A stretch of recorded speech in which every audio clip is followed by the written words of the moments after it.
getting there.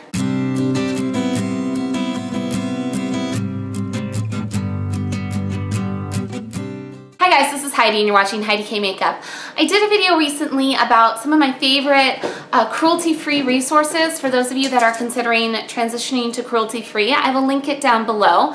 But another thing that I do a lot on this channel are kind of project pans, shop your stash, focusing on the products that you already have in your collection.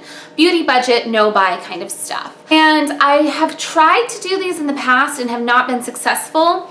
And I think I'm gonna actually finish a project. It will be a while before I film my finale because I have two products that I'm trying to get through to finally finish my project 10 pan, but I would have been more successful than I expected to be with my 10 pan and my project focus.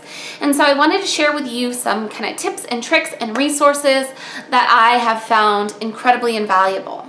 So the first thing that I would say is watch a lot of other project panners. I will link a whole bunch down below. The biggest one is Amber F. I love her. She actually just gave me a shout out recently. So if you guys came over from Amber F, welcome to my channel. I hope that you guys like it.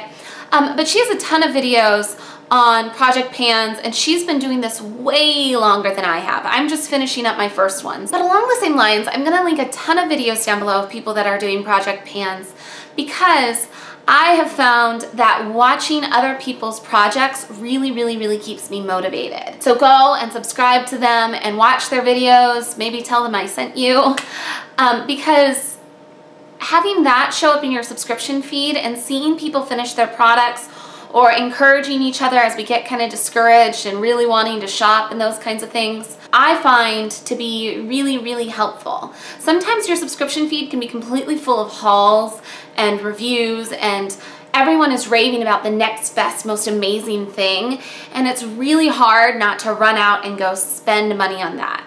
So be aware of that. If hauls are something that's difficult for you to watch, then don't watch them. Focus on videos that you find helpful. Amber F said this in her video, but going back and reading reviews or watching tutorials for the products that you're trying to pan. So go online, look up blogs or review sites for the palette or the product, whatever it is that you're trying to finish. It will help you kind of fall more in love with it and maybe think of ways to use it that you haven't thought of before. And along the same lines of that, try to use multi-use products. When you're doing a project pan, it really helps to have products that can be used in more than one way.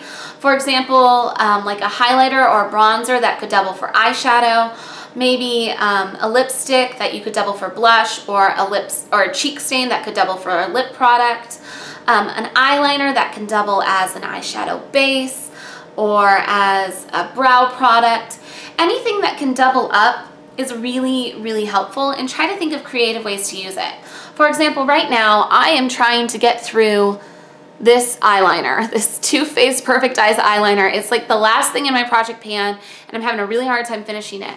Well, I'm using it as an eyeshadow base, not just as an eyeliner, to try and get through it. Another big thing is reapply, especially with like lip products. Whenever you think about it, just reapply, throw it in your purse. One, you'll be more conscious of it, and two, reapplying it will help you get through the product faster. Pick products that you like and that will be easy to finish, especially for your first project pan. You can get a little bit more ambitious as you've done it more. My first project pan, I did a variety of products that go all over my face so that I can use them all together on the same day. Instead of picking 10 lipsticks, it's going to take you a lot of time to go through 10 lipsticks because you can only wear so many at once. If you pick a face product, a cheek product, a lip product, an eye product, and kind of vary it, that will definitely help. Also be realistic with your goals. Maybe don't set out doing a project 50 pan with a no buy attached to it. Maybe do a 5 or 10 pan with a low buy attached to it, or with specific rules for when you are allowed to shop. I think that that definitely helps. And the other thing that I have found very helpful that I've heard other project panners not say is don't use the same products every single day. It's taken me longer to get through my project pan because on the days that I'm not using my project pan products, I'm playing with my new stuff and my fun stuff and the stuff that I want to kind of explore with my stash.